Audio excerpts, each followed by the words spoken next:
एउटा ठुलो पाल, जोकरहरू, कर्तव्य देखाउनेहरू, प्रशिक्षित जनावरहरू, सङ्गीतकारहरू, नृत्य गर्नेहरू, जादुगरहरू तथा यस्ता अन्य रमाइलो र चाखलाग्दो कुराहरू।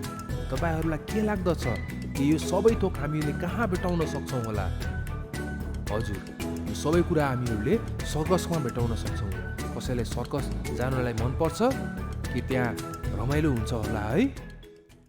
धेरै पहिले एउटा केटा थियो जसले सर्कस उसको गाउँमा आउँदैछ भन्ने कुरा सोचेर धेरै उत्साहित थियो। स्कुल जानु, किराना पसलमा आफ्नो बाबाहरूलाई सहायता गर्नु, पढ्नु, अझै अरू कुरा गर्नु, कामहरू गर्नु, खानु, सुत्नु, रमाइलो कुरा त उसको जीवनमा केही थिएन के। रमाइलो साहसी कुराहरूको लागि त समय नै थिएन। समीरको दैनिक जीवन त्यसरी नै हप्तापछि हप्ता, दिनपछि दिन त्यसरी नै बितिरहेको थियो। समीर रोकिएर र उत्साहित तरिकाले हेऱ्यो। उसको गाउँमा 2 जना मानिसले ठुलो पाल टाँसिरहेका थिए। एउटा गाउँ जहाँ यस्तो लाग्थ्यो कि कहिले केही पनि नयाँ कुरा भएको थिएन। र अब त्यहाँ एउटा पाल आइपुग्यो, एउटा ठुलो पाल। समीरलाई थाहा थियो कि केही विशेष हुन लागेको छ। उसले अनुमान गरे कि यो सर्कसको पाल हुनु पर्दछ। एकचोटि सबैजनाले भन्नुहोस् त एउटा सर्कस। एकचोटि भन्नुहोस् त सबैजना, एउटा सर्कस। त्यो पनि उसको गाउँको बिचमा। सायद यो भोलिपल्टबाट सुरु हुन्छ होला र विद्यालय पनि बिदा हुन सक्छ होला। 2 जना पुरुषहरूले केही पहेँलो, रातो र हरियो रङको सानो कागजको साना टुक्राहरू बाँड्न थाले। समीरले आफूले पाएको पत्र ध्यानसँग पढे। भोलिपल्ट 3 बजे विशेष कार्यक्रममा बोलाएको थियो जुन निशुल्क थियो। समीर उत्साहित हुँदै घरतिर दौड्यो। जसै समीर उनी र उनको परिवार बस्ने अपार्टमेन्टमा आइपुगे, उनले आँगनमा आफ्नो अपार्टमेन्टका केही ठुला केटाहरू फुटबल खेल्दै गरेको देखे। उनीहरूले समीर दौडिरहेको देखेर उनलाई रोकेर सोधे, तिमी किन दौडिरहेको छ समीर? समीरले सोचे, किन यिनीहरू सधैँ सबैको कुराको बारेमा जान्नलाई चाहन्छन्? अब उसले तिनीहरूलाई पालको बारेमा पनि भन्नुपर्छ। उसले आफूसँग भएको कागजको टुक्रा हल्लाउँदै भन्न थाले, 2 जना मानिसहरू पाल हाल्दैछन् र मलाई पनि भोलि त्यहाँ सहभागी हुनको लागि निम्तो पनि दिएका छन् र मलाई लाग्दछ कि यो एउटा सर्कस हो र सायद त्यहाँ बाँदरहरू, जोकरहरू र आदि कुराहरू हुन सक्छन्। यति भन्दै गर्दा तिनीहरूमध्ये एउटा केटाले समीरको हातबाट त्यो कागज खोसेर छिट्टो पढे। यति नै हो तिमीले यसको बारेमा हामीहरूलाई भन्न खोजेको? उनले सोध्यो। म यो कागजलाई हेरेर म यो भन्न सक्छु कि यो सर्कस होइन। यसलाई सर्कस हो भनेर तिमीले नसोच। अरू केटाहरूले पनि त्यो केटाको कुरामा सहमति जनाए। अनि समीर रिसाउँदै त्यस केटाको हातबाट त्यस कागजलाई खोसे। उसले आफू खुसी भएको समयलाई ती केटाहरूले बिगारेको कारणले गर्दा उनी रिसाउँदै मुर्मुराउँदै आफ्नो बिल्डिङतिर गयो र भन्यो, उनीहरूले सधैँ मेरो खुसीको क्षणलाई बिगार्न मात्र खोज्छन्। त्यहाँ सर्कस नभएर के हुन सक्छ र? त्यो पाल के को लागि टाँगेको होला त? उनीहरूले तिनीहरूसँग अब बोल्न पनि मन लागेन र उनलाई झगडा गर्न मन लागिरहेको थियो। झगडा गर्नु एउटा ठुलो समस्या हो, तर योभन्दा पनि ठुलो समस्या उसँग छ जुन समीरले कहिले पनि महसुस गरेको थिएन। र त्यो समस्या थियो पाप। र तपाईँ र मसँग पनि यो पाप भन्ने गम्भीर समस्या छ। पाप त्यो जुनसुकै कुरा हो जुन तपाईँले भनेर, सोचेर वा गरेर परमेश्वरको नियमहरूलाई तपाईँले तोड्नुहुन्छ। जब तपाईँले आफ्नो आमा बुवाले भनेको कुराहरू मान्नुहुन्न वा अरूसँग झगडा गर्नुहुन्छ वा अरूको डाहा गर्नुहुन्छ भने त्यो पाप हो। जब तपाईँले अरूलाई घृणा गर्नुहुन्छ, झुटो बोल्नुहुन्छ, नराम्रो कुराहरू भन्नुहुन्छ वा अरूको चिजहरू लिनुहुन्छ भने तपाईँले पनि पाप गर्नुभएको हुन्छ। र बाइबलले हामीहरूलाई भन्दछ रोमी 3:23 सबैले पाप गरेका छन् र सबैको अर्थ तपाईँ, म र प्रत्येकजना हो। र प्रत्येकजना पाप गर्न मन लाग्ने इच्छा सहित जन्मनु भएको छ र आफ्नो जीवनभरि पापको लागि कार्यहरू गरिरहेको हुन्छ। परमेश्वर जो पवित्र हुनुहुन्छ उहाँलाई पाप गर्न मन पर्दैन। पाप गम्भीर कुरा हो किनकि तपाईँको र मेरो पापको कारणले गर्दा हामीलाई परमेश्वर र उहाँको प्रेमदेखि सधैँको लागि टाढा राख्दछ। यसले तपाईँलाई परमेश्वरदेखि अलग पार्दछ र कुनै दिन उहाँसँग स्वर्गमा हुनबाट तपाईँलाई रोक्दछ। त्यसैले पाप एक गम्भीर र ठुलो समस्या हो। र समीरमा पनि त्यो समस्या थियो। ऊ त्यो केटाहरूसँग रिसाएको थियो र तिनीहरूलाई आफ्नो शब्दहरूद्वारा चोट पुर्याउन चाहन्थ्यो। र अपार्टमेन्टको भवनको 5औं तलामा समीर बस्दथ्यो। आफू बस्ने तलासम्म पुग्नको लागि उसले लिफ्टको लागि पर्खिरहेको थियो, तर लिफ्ट ढिला भयो र उनले पर्खन सकेन। आफूसँग भएको खबर आफ्नो परिवारसँग बाँड्न, भोलिको दिन सर्कसमा जानको लागि अनुमति माग्न उनलाई निकै नै आतुर भइरहेको थियो। त्यसैले ऊ सिडी चढेर नै आफ्नो कोठासम्म जाने उसले निर्णय गर्यो। उसले आफू बस्ने तलासम्म पुग्नलाई जम्मा 102 वटा सिडीहरू चढ्नु पर्दथ्यो। र नानीहरू, अब तपाईँहरू सबैजनाले काउन्टिङ गर्नुहोस् त। 10, 20, 30, 40, 50, 60, 70, 80, 90, 100, 101, 102 सिडी चढेर समीर आफ्नो अपार्टमेन्टमा पुग्छ र बैठक कोठामा उसले बुवालाई कालो प्यान्ट र पुरानो स्वेटर लगाएर टेबलमा बसेर पत्रिका पढिरहेको देख्दछ। र बुवा मुस्कुराउँदै उनको खैरो आँखामाथि हेर्दछन् र अखबारलाई तल राखेर भन्नुहुन्छ, के भयो समीर? र समीरको सास एकदमै बढिरहेको थियो र उनले सास नरोक्दै भन्यो, पाल, तल बजारमा एउटा पाल छ, पक्कै त्यो सर्कस हुनुपर्छ, के म त्यहाँ जान सक्छु बुवा? भनेर उनले भन्दछ। बुवा प्लिज मलाई त्यहाँ जान दिनु न भनेर भन्छ। र त्यसपछि एउटा पर्चा पनि, त्यो कार्यक्रमको पर्चा पनि दिँदछ र उसको कागजमा भएको कुरा पढ्दाखेरि समीरले केही कुराहरू याद गर्दछ र 1 मिनटको लागि उनले सर्कस पनि बिर्सँदछ, किनभने उनले बुवालाई देख्दछ। बुवालाई निकै नै पातलो भएको देख्दछन् र उहाँको स्वास्थ्य पनि राम्रो छैन भनेर उनले महसुस गर्दछ। र डक्टरमा पनि जानुभएको थियो र डक्टरले औषधि खाएर आराम गर्नु पनि भन्नुभएको थियो। तर समीरको बुवाले आराम गरेको थिएन, किनभने समीरको बुवाले धेरै परिश्रम गर्नुपर्दथ्यो। घरको लागि खाना जुटाउनको लागि, परिवारको लागि खाना जुटाउन, परिवारको लागि भनेर अपार्टमेन्टको भाडा तिर्नको लागि निकै नै मेहनतहरू गर्नुपर्दथ्यो। र समीरलाई थाहा थियो उसको बुवाले उनलाई निकै नै प्रेम गर्नुहुन्थ्यो, तर समीरलाई यो थाहा थिएन कि परमेश्वरले उसलाई अझै बढी माया गर्नुहुन्थ्यो। के तपाईँलाई थाहा छ परमेश्वरले तपाईँलाई पनि प्रेम गर्नुहुन्छ? परमेश्वरले अरू कुनै मानिसले भन्दा बढी प्रेम गर्नुहुन्छ, किनभने उहाँले तपाईँलाई बनाउनु भयो र तपाईँको बारेमा सबै कुराहरू जान्नुहुन्छ। तपाईँ कहिले एक्लो वा डराउनु भएको छ भने पनि उहाँ जान्नुहुन्छ। उहाँले सधैँ तपाईँलाई प्रेम गर्नुभयो र प्रेम गरिरहनुहुनेछ। र परमेश्वर भन्नुहुन्छ यिर्मिया 31:3 पदमा, सधैँभरि रहने प्रेमले मैले तँलाई प्रेम गरेको छु। तपाईँको लागि परमेश्वरको प्रेम सधैँभरिको लागि हो, यो कहिले रोकिँदैन। उहाँ तपाईँको विशेष साथी बन्न चाहनुहुन्छ।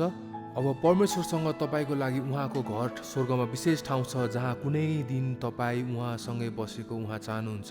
परमेश्वरको घर स्वर्गमा हो र उहाँ पूर्ण हुनुहुन्छ, किनकि उहाँ पवित्र हुनुहुन्छ। यसको अर्थ उहाँ पूर्ण रूपमा शुद्ध हुनुहुन्छ र कहिले पनि खराब कुराहरू गर्न सक्नुहुन्न।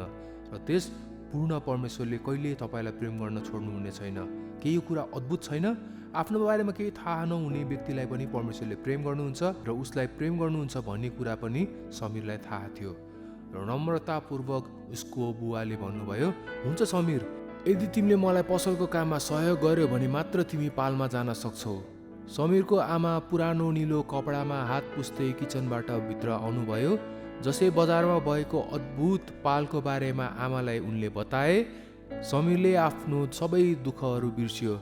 आमाले हाँस्दै उसलाई भन्यो, मलाई थाहा छ र आशा छ कि यो यस्तो कुरा हो जसले तिमीलाई धेरै खुसी बनाउनेछन्। त्यति नै बेला ढोका खोलेर समीरको बहिनी सारा भित्र आइन्। समीरलाई आफ्नो बहिनी आफ्नो टोल छिमेकको सबैभन्दा राम्रो केटी ठान्दथ्यो, अनि हो पनि उनी पातली थिइन्। उनको कालो आँखा चहकिलो थियो र उनको कपाल लगभग मसी जस्तो कालो थियो। समीरले उसलाई कागज हलाउँदै भोलि विशेष पालको भ्रमण गर्न जाने भनी बताए। उनले सोधे, कि म पनि आउन सक्छु? समीरले भने, हुन्छ, तिमी पनि आउन सक्छौ। रात ठुलो पालको बारेमा सोच्दै समीर निदाउन सकेन। बिहान उठ्ने बित्तिकै समीरले खाजा खायो र बुवालाई आफ्नो किराना पसलमा त्यहाँको काम सघाउनको लागि हतार हतार गरेर गयो। त्यहाँ कतिवटा प्याकेट र बक्सहरू जोडेर सफासँग सोकेस मिलाएर राख्ने भन्ने कुरामा उनले हेरेर सास फेर्यो र उसको मन गुनासोले भरिरहेको थियो। उसले सोच्दै थियो, ओहो, यहाँ कति ढिला हुँदैछ, किन यहाँ धेरै कामहरू हुँदैछ, कति धेरै काम हो, किनभने मलाई हरेक दिन किन काम काम काम गर्नुपर्छ। र अन्तिममा काम सकियो अनि ऊ अब जान सक्छन्। यद्यपि ऊ थाकेको थियो, तर काम सकिने बित्तिकै सडकमा दौडिँदै आफ्नो बहिनीसँग पालतिर गयो। पालको भित्र गएपछि समीरले सबै कुरा हेरिरह्यो। मानिसहरूलाई बस्नको लागि राम्रो काठको बेन्चहरू र पाल निकै नै भव्य तरिकाले सजाएको थियो र त्यहाँ धेरै केटाकेटीहरू उत्सुकतापूर्वक वरपर हेरिरहेका थिए र के हुन्छ भनेर पर्खिरहेका थिए। पालको अगाडि एउटा सानो पियानो पनि थियो जसलाई एउटा महिलाले बजाउनको लागि भनेर गीतको स्ट्यान्ड पनि त्यहाँ अगाडि राखिरहेको थियो। सायद त्यहाँ एउटा सुन्दर चित्रहरू नि बनाउने छन् भनेर उनले सोचिरहेको थियो, तर त्यहाँ कुनै पनि जनावरहरू थिएन। समीरको अपार्टमेन्टमा भएका ठुला केटाहरूले भनेको कुरा सही थियो र यो कुरा सोचेर समीर निराश भयो, किनभने त्यो एउटा सर्कस थिएन। ल ठिकै छ, तर त्यसो भए यो के थियो त? अँध्यारो रङको सुटमा एउटा अग्लो मानिस जसले केटाकेटीहरूलाई क्रिसमसको गीत सिकाउन थाले। उनको नाम मिस्टर जेम्स थियो र उनी एउटा सुट लगाएर एउटा अग्लो मानिसले चाहिँ उनले गीत सिकाउन थाले, क्रिसमसको गीत एउटा सिकाउन थाले। समीरले चाँडै गीत शब्दहरू सिके। उनले धेरै गीतहरू गाउनको लागि गीत गाउने समूहलाई नेतृत्व गरिरहेका थिए र त्यसपछि उनी बसे र मिस्टर बेन्जामिनले कालो खोल र सुनौलो किनारा भएको एउटा पुस्तक समातेर सोधे कि कसैलाई थाहा छ यो पुस्तक के हो? समीर निहुरियो। यो एउटा किताब हो, तर उसलाई थाहा थियो कि त्यो मानिसले सोध्नुको अर्थ त्यो थिएन। के त्यो कस्तो खालीको किताब थियो भनेर अरूहरू सबैजना बुझ्न चाहन्थे। समीरले देखेको अरू कुनै किताब जस्तो त्यो थिएन। त्यसैले उसले अरू बालकको उत्तरको लागि पर्खियो, तर त्यहाँ मौनता मात्र थियो, किनकि त्यो किताबको बारेमा कसैलाई थाहा थिएन। मिस्टर बेन्जामिनले भने यो बाइबल हो, उहाँको बारेमा थाहा गर्न सकौँ भनेर परमेश्वरले हामीलाई दिनुभएको किताब। समीरले सोचे, ओहो यस्तो हो भने त मैले यो कुरालाई याद राख्नुपर्छ। मिस्टर बेन्जामिनले गजबको कथा अब भन्न थाले। सुरुमा उनले स्वर्ग भन्ने ठाउँको बारेमा बताए जहाँ सुनको सडक छ र जहाँ कुनै रोग छैन र औषधि पनि चाहिँदैन। यो सुन्दै गर्दा समीरले आफ्नो बुवालाई सम्झ्यो, ओहो यदि यस्तो हो भने बुवाले त्यो औषधिको बोतललाई टाढा राख्न सक्नुहुन्छ र फेरि कहिले उहाँले औषधि खानलाई निकाल्नु पर्दैन। त्यसपछि मिस्टर बेन्जामिनले पापको बारेमा बताए। परमेश्वरको नियमहरूलाई पालना नगर्नु भनेको पाप हो, जस्तै झुटो बोल्नु, चोरी गर्नु वा अरूलाई दया नदेखाउनु। यो सुन्दै गर्दा समीरको मन हल्लियो, किनकि उसले पनि अक्सर खराब कामहरू गरेको थियो। उसले छेउमा बसेको सारालाई हेर्यो र उसले सारालाई नरोएसम्म जिस्काएको थियो भन्ने कुरा पनि उनले सम्झियो। उसले हिजो त्यो केटाहरूले नराम्रो कुराहरू भन्न चाहेको र बुवालाई मद्दत गर्नु पर्दा आफूले गुनासो गरेको कुरालाई पनि सम्झियो। बेन्जामिनले अझै भन्दै गए, किनभने परमेश्वर पूर्ण रूपमा असल हुनुहुन्छ, तर हाम्रो पापको कारणले गर्दा हामीलाई उहाँबाट टाढा बनाउँदछ र पापले गर्दा हामी कुनै दिन परमेश्वरको सुन्दर स्वर्गमा प्रवेश गर्नलाई हामीलाई रोक्नेछ। समीरको मन दुःखले भरियो। उसलाई प्रेम गर्नुहुने परमेश्वरबाट उनी अलग हुन चाहँदैन थियो। तर त्यसपछि मिस्टर बेन्जामिनले प्रभु येशूको बारेमा असल समाचार सुनाए। उनले परमेश्वरको सिद्ध पुत्र कसरी बालकको रूपमा बेथलेहेमको एक ढुँडमा जन्मिएर हामी सबैको पापको लागि मारिन आउनु भएको बताउँदै र क्रिसमस मौसमको वास्तविक कारणको बारेमा एउटा अद्भुत र असल कथा बाँड्नुभयो। समीरले ध्यान दिएर सुन्यो र कहिलेकाहीँ जब उनी आमासँग चर्च जानुहुन्थ्यो त्यो बेलामा येशूको बारेमा त सुन्नुभएको थियो, तर कहिले पनि थाहा थिएन कि उसको सट्टामा येशू मर्नु भएको थियो र परमेश्वरको पुत्रले पापको लागि भनेर आफ्नो दण्ड लिनुभएको थियो ताकि समीर सधैँभरि परमेश्वरसँग हुन सकेको होस्। र तपाईँले पनि येशूको बारेमा धेरै पटक सुन्नुभएको छ होला।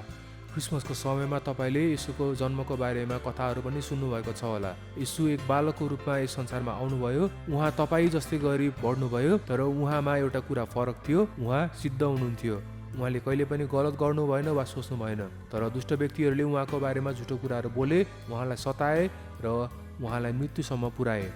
उहाँको हात र खुट्टामा काटी ठोकिएको थियो र उहाँलाई क्रुसमा टाँगिएको थियो, जहाँ येशूले आफ्नो रगत बगाउनु भयो र उहाँ मर्नुभयो।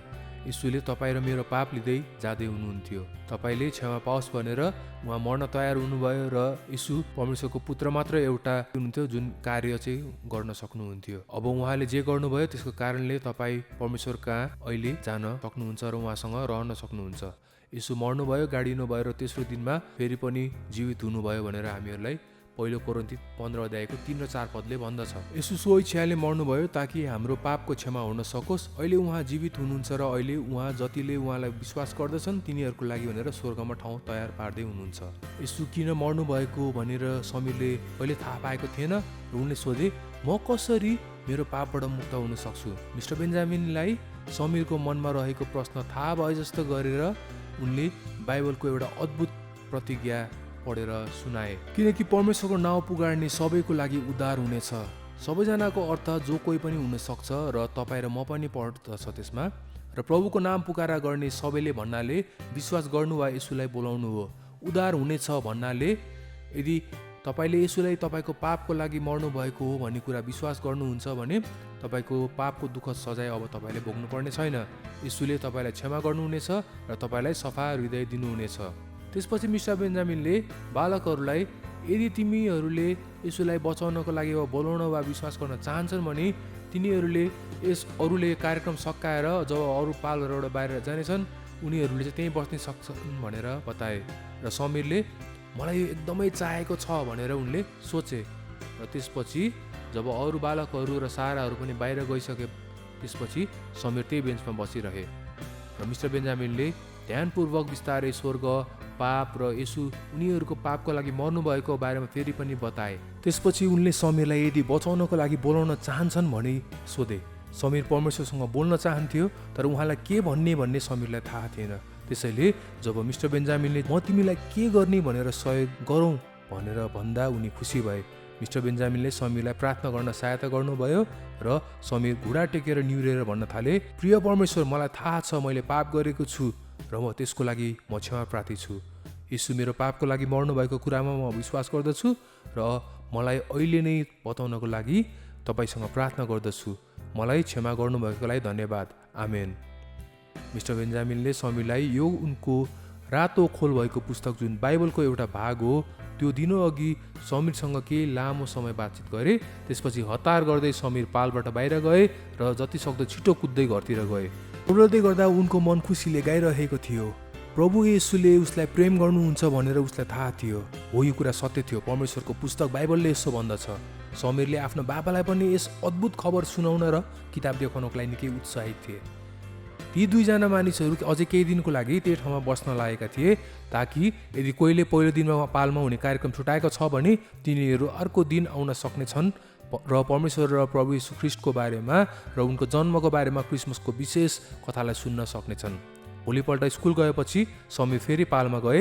यसपटक केही बालबालिकाहरू फेरि पालमा आएनन् तर पनि हिजोभन्दा धेरै बालबालिकाहरू त्यहाँ उपस्थित थिए जसको अभिभावकहरूले जान दिएका थिएनन्। आज उनीहरू आएको थियो। समीरको बुवा पनि पछाडिको लाइनमा बसेको देखेर समीर छक्क परे।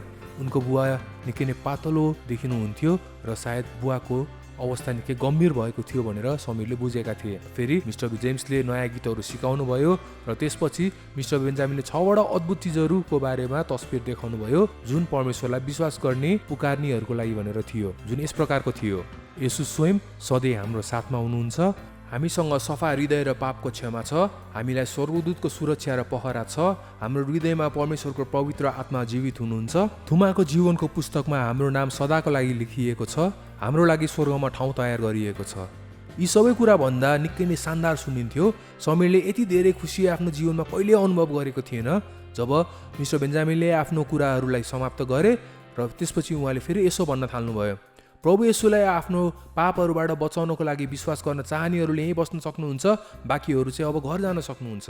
धेरै केटाकेटीहरू यो कुरा सुनेर दौडिँदै बाहिर घाम लागेको ठाउँतिर गए तर समीरको बाबा उठेर अगाडितिर बढ्न थाले। समीर आफ्नो बुवाको छेउमा गए, उहाँको खस्रो हातलाई समातेर उहाँसँगै हिँड्न थाले। धन्यवाद प्रभुलाई कि समीरको बुवा पनि येशूमा विश्वास गर्न तयार भएका थिए।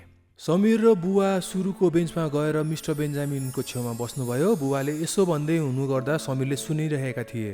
वर्षौँदेखि मेरो मनमा मैले शान्ति खोजिरहेका थिएँ र मैले कति खोजेँ। विभिन्न धर्मको बैठक र मण्डलीमा पनि गएँ। मैले महान पुस्तकहरू पनि पढेको छु तर येशूलाई यो सबै कुरा गर्नुभयो र उहाँलाई विश्वास गर्ने जो कोहीले पनि उसको मनमा शान्ति पाउने छ भनेर यति सरल रूपमा व्याख्या गरिएको मैले कहिले पनि सुनेको थिएन। यो सही हो। मिस्टर बेन्जामिनले टाउको हल्लाए। उसको आँखामा खुसी देखिन्थ्यो।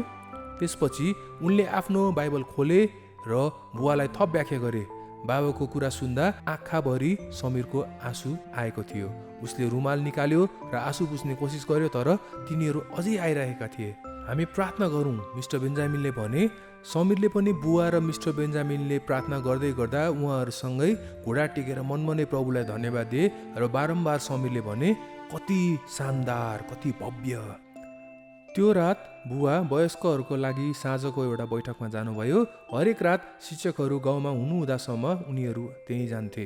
बाबाले बाइबल पनि किन्नुभयो। बाइबल हुनु साँच्चीकै राम्रो थियो, किनकि अरू कोहीसँग बाइबल भएको समीरलाई थाहा थिएन। स्कुलबाट घरतिर जाँदै गर्दा समीरलाई दुःख लाग्यो, किनभने उनले ती दुईजना मानिसहरूले पालहरूलाई छोड्न लागेको तयार भएको देखे। कहाँ जाँदै हुनुहुन्छ भनेर समीरले सोधे, तर कुनै पनि व्यक्तिले जवाफ दिनु अघि नै समीर फेरि पनि भने, कृपया बस्नुहोस्, मलाई अझै धेरै कुराहरू म सिक्न चाहन्छु। शिक्षकहरूले त्यहाँ अरू गाउँहरू पनि छन् जहाँ मानिसहरूले येशूको बारेमा सुसमाचार सुन्न आवश्यक छ भनेर बताए।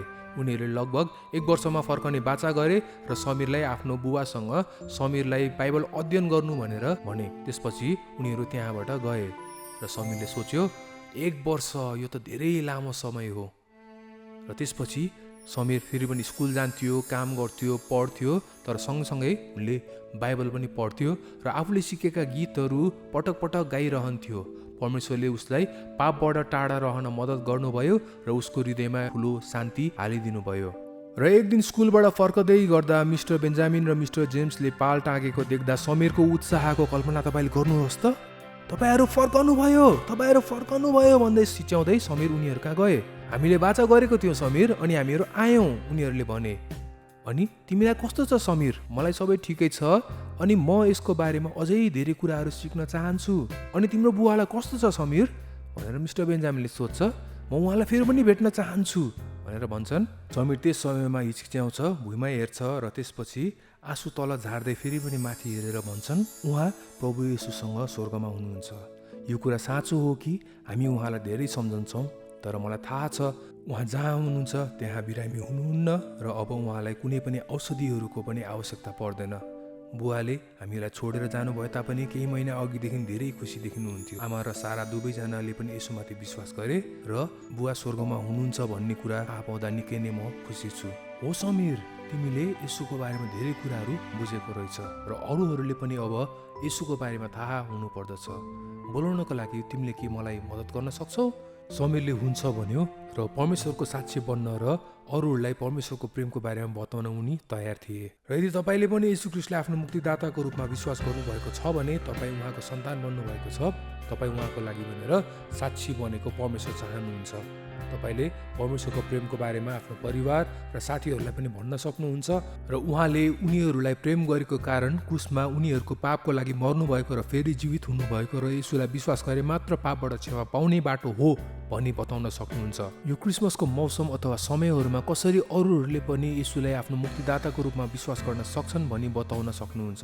जसरी तपाईँले विश्वास गर्नुभयो, तिमीहरू मेरो साक्षी हौ र मेरो दास जसलाई मैले चुनेको छु भनेर तपाईँहरूलाई परमेश्वरले भन्नुहुन्छ।